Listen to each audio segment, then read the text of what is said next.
नाज़रीन, next video के साथ हाजिर है। हमने जो है लास्ट टाइम बूलियंस तक देखा था। आज हम देखेंगे कि एटम्स क्या चीज़ है, ये कैसी डाटा टाइप है।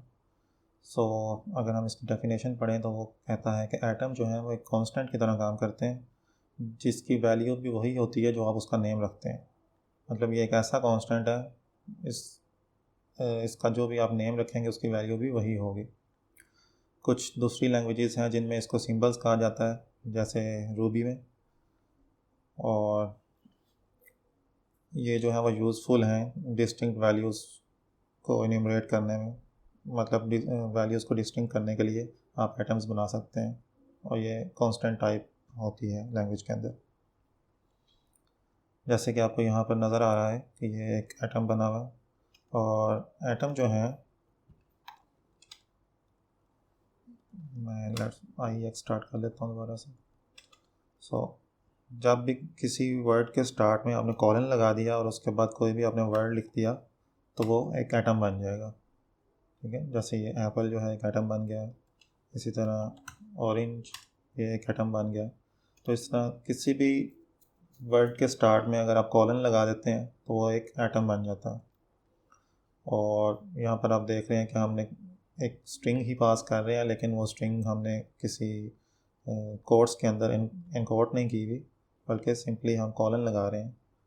लेट्स सपोज सम टाइम अगर आपने कोई न्यूमेरिक वैल्यू जो है उसको एटम बनाना हो, जैसे हम कहते हैं कि मैं 500 का एटम बनाना चाह रहा हूँ, मतलब कोई अल्फ़ाबेट्स यूज़ नहीं कर रहे, नंबर्स यूज़ कर रहे हैं, तो ऐसे करने पे वो मुझे एरर देगा कि आप जो है कॉलन के बाद नंबर्स यूज़ नहीं कर सकते, आपको अल्फ़ाबेट्स यूज़ करने हैं। तो यहाँ पर जो है मैं इन नंबर्स को इनकोड कर सकता हूँ, कोड्स के स्ट्रिंग बना के रख सकता हूँ, तो अब वो एटम बन जाएगा। ठीक है, तो नंबर्स को आप इस तरह एटम्स बना सकते हैं। और दो एटम्स जो होते हैं वो इक्वल होते हैं अगर उनके सेम आपने जो है वो वैल्यूज़ रखी हो। मतलब जैसे एप्पल है तो वो एप्पल के इक्वल ही होगा, उस पर ट्रू कहेगा। लेकिन अगर कोई डिफरेंट एटम है तो वो ऑब्वियसली इक्वल नहीं होंगे, क्योंकि वो डिफरेंट है। इसी तरह जो हमने बूलियंस देखे थे, तो बूलियंस के अंदर जो हमें ट्रू और फॉल्स दो ही वैल्यूज़ थी, वो भी जो है वो एक्चुअली में लैंग्वेज के अंदर एटम्स हैं।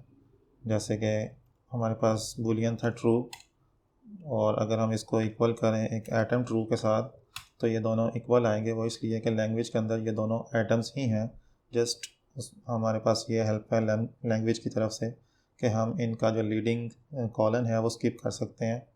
For this booleans false true and also for nil. जो हमारे पास नील होता है, जिसे हम दूसरी लैंग्वेज में नल भी कहते हैं, तो ये भी जो है एक एटम है।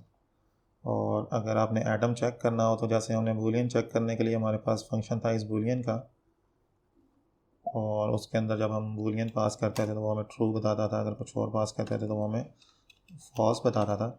इसी तरह एटम चेक करने के लिए हमारे पास फंक्शन है इस एटम का, और इसके अंदर भी जब हम कोई एटम देंगे, लेट्स सपोज ये मैंने ट्रू एटम दिया है तो उसको ट्रू कह रहा है। और अगर मैं ये लीडिंग कॉलन हटा भी दूँ, बूलियन पास करूँ बूलियन ट्रू, तो भी देखेंगे वो ट्रू कह रहा है, क्योंकि वो जो बूलियन ट्रू और फॉल्स हैं या नील है वो भी एटम ही हैं। और इसी तरह अगर मैं इस बूलियन के अंदर कोई एक एटम पास करता हूँ जो कि बूलियन टाइप का है, तो वो उस पर भी ट्रू ही कहेगा कि ट्रू फॉल्स ये जो है ये बूलियन है।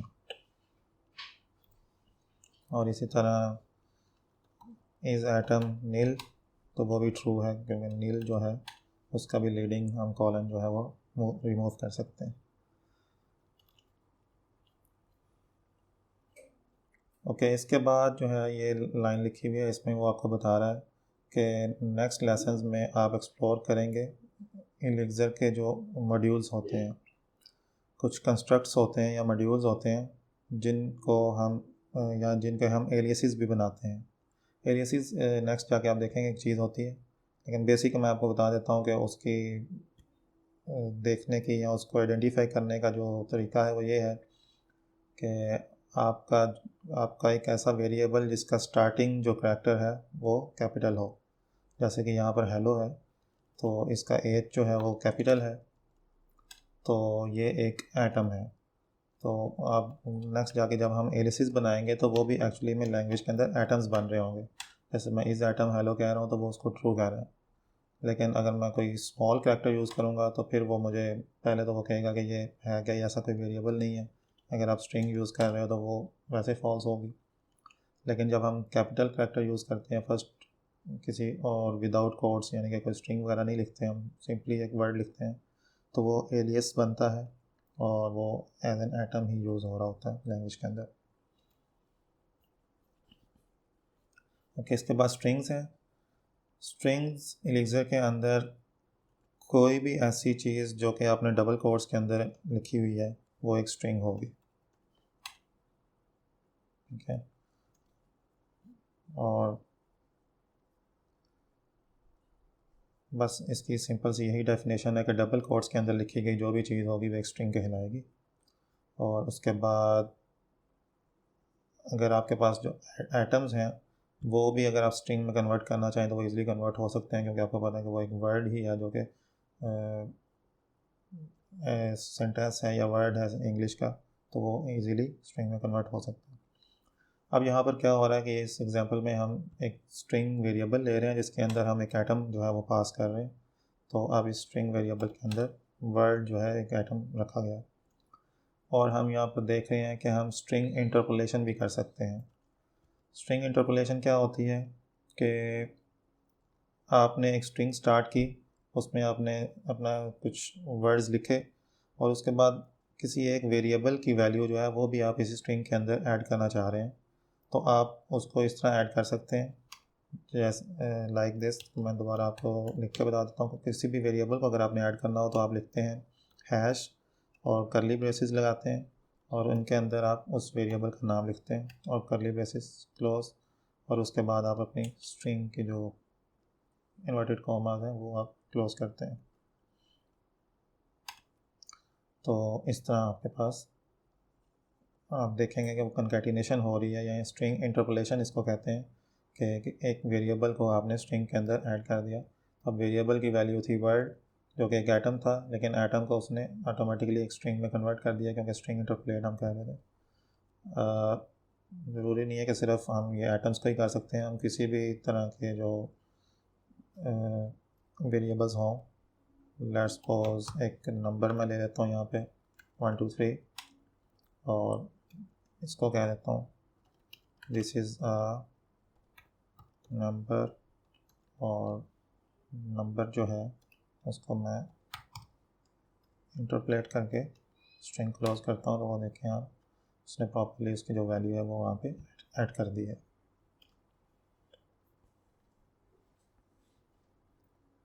ओके, इसके बाद अगर आपने लाइन ब्रेक्स लगानी हो तो फिर आप जो है एस्केप सीक्वेंसेस यूज़ कर सकते हैं, like this hello line break और \n और वर्ड। तो ये इस तरह जो है जब आप \n लिखेंगे तो वो ऑटोमेटिकली लाइन ब्रेक लगा देगा।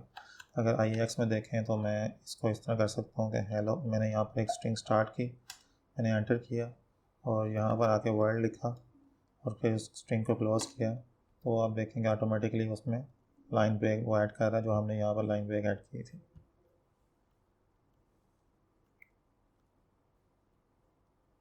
ओके, इसके बाद हम जो है कुछ मॉड्यूल्स को भी साथ साथ देखेंगे जो लैंग्वेज के अंदर मिलते हैं।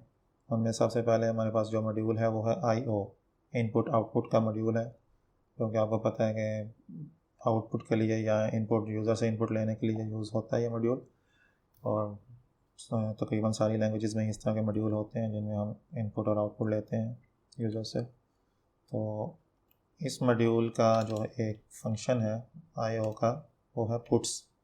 पुट्स जो फंक्शन है ये यूज़ होता है किसी भी चीज़ को प्रिंट करने के लिए। तो IO पुट्स के अंदर आप कोई भी स्ट्रिंग जो देंगे तो वो प्रिंट कर देगा उसको, और ये बताता चलूँ कि जो पुट्स का फंक्शन है ये सिर्फ स्ट्रिंग टाइप ही जो है वो लेता है, या ऐसी वैल्यूज़ लेता है जो कि ईज़िली स्ट्रिंग में कन्वर्ट हो सकती हों, जैसे कि नंबर्स ले लेगा या एटम्स ले लेगा, तो ऐसी चीज़ों को तो वो प्रिंट कर लेगा इजीली, जो कि स्ट्रिंग में कन्वर्ट हो सकती हैं इजीली। लेकिन कुछ अदर डाटा टाइप्स जो हम बाद में देखेंगे जो कि स्ट्रिंग में कन्वर्ट नहीं हो सकती, वो फिर जो है वो पुट नहीं कर पाएगा। यहाँ पर हम जो है वो बूलियंस को भी प्रिंट कर सकते हैं, क्योंकि वो भी आइटम्स होते हैं और वो इजीली कन्वर्ट हो सकते हैं स्ट्रिंग में। ओके, अब जैसे कि हम अभी तक देखते आ रहे हैं कि डिफरेंट डाटा टाइप्स को चेक करने के लिए हमारे पास डिफरेंट फंक्शंस आ रहे हैं, जिनमें हमारे पास इंटीजर को चेक करने के लिए इस इंटीजर, फ्लोट के लिए इस फ्लोट, नंबर के लिए इस फ्लोट, एटम के लिए इस एटम।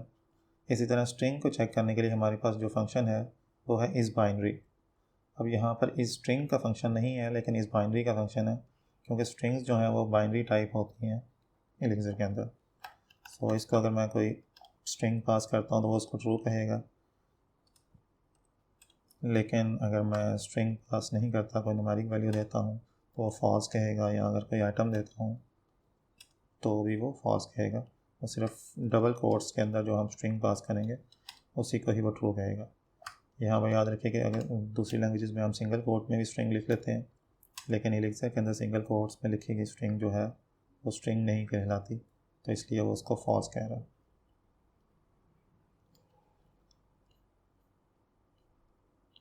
इसके अलावा कुछ हेल्पर फंक्शंस हैं स्ट्रिंग के लिए, जैसे कि अगर आपने चेक करना हो कि कितनी बाइट्स हम यूज़ कर रहे हैं, तो उसके लिए बाइट साइज़ का फंक्शन है हमारे पास अवेलेबल।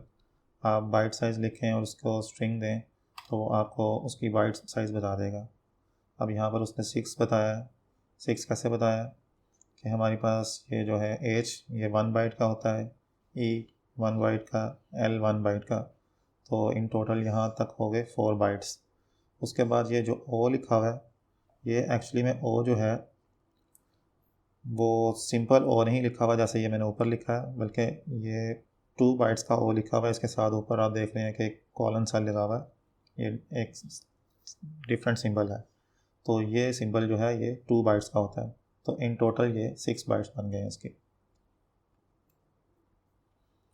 और यहाँ पर वो आपको बता भी रहा है कि ये 6 क्यों बने हैं, जबकि हम देख रहे हैं कि 5 ग्राफीम्स हैं।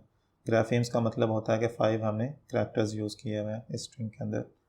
तो वो कह रहा है कि जब इसमें 5 करैक्टर्स हैं तो 6 जो है वो बाइट्स क्यों आई हैं, वो इसलिए कि ये जो हमने ओ यूज़ किया है वो 2 बाइट्स का है। अच्छा, ये तो हो गया बाइट्स के बारे में। अगर हमने लेंथ चेक करनी हो कि एक्चुअली में स्ट्रिंग की लेंथ कितनी है, जो कि हमें पता है कि 5 है, तो वो 5 चेक करने के लिए हमारे पास जो फंक्शन है वो एक मॉड्यूल है हमारे पास स्ट्रिंग का, उसके अंदर लेंथ का फंक्शन है। जैसे हमने थोड़ी देर पहले आईओ का एक मॉड्यूल देखा, इसी तरह लैंग्वेज के अंदर एक स्ट्रिंग का मॉड्यूल भी हमारे पास अवेलेबल है। उसके अंदर एक फंक्शन है लेंथ का, जिसको अगर हम अपनी स्ट्रिंग पास करेंगे तो वो हमें बता देगा कि उसकी लेंथ कितनी है, मतलब कितने कैरेक्टर्स जो हैं यूज़ हो रहे हैं। और स्ट्रिंग्स के लिए हम इनको कैरेक्टर्स नहीं कहते, हम इसको ग्राफीम कहते हैं। तो 5 ग्राफीम जो है वो यूज़ हो रही हैं इसमें। और अगर मॉड्यूल्स के बारे में आपको बताता चलूँ कि मॉड्यूल्स जो हैं जस्ट लाइक क्लासेस होते हैं। जैसे जो हमारी ऊप की लैंग्वेजेस हैं, ऊप लैंग्वेजेस में हम जो क्लासेस बनाते हैं, उसी तरह फंक्शनल लैंग्वेजेस के अंदर हमारे पास मॉड्यूल्स होते हैं, या एलिक्सर के अंदर हम इनको मॉड्यूल्स कहते हैं। और हमारे पास स्ट्रिंग मॉड्यूल के अंदर काफ़ी ज़्यादा फंक्शन हैं, सिर्फ लेंथ का फंक्शन नहीं है, और भी काफ़ी फंक्शन हैं। और ये आपके पास स्ट्रिंग मॉड्यूल है जिसको ओपन करके आप और डीपली देख सकते हैं। जैसे कि यहाँ पर एक फंक्शन की एग्जांपल दी हुई है, स्ट्रिंग डॉट अपकेस। इस अपकेस फंक्शन को अगर आप कोई एक स्ट्रिंग देते हैं जो कि लोअर केस में हो, तो वो उसको अपर केस में आपको रिटर्न कर देगा, लाइक दिस। ओके, यहाँ तक स्ट्रिंग्स हमारी कंप्लीट होती हैं और वीडियो का एंड करते हैं। वीडियो को लाइक करना मत भूलिएगा और चैनल को सब्सक्राइब करना मत भूलिएगा प्लीज़। Thank you. अल्लाह हाफिज़।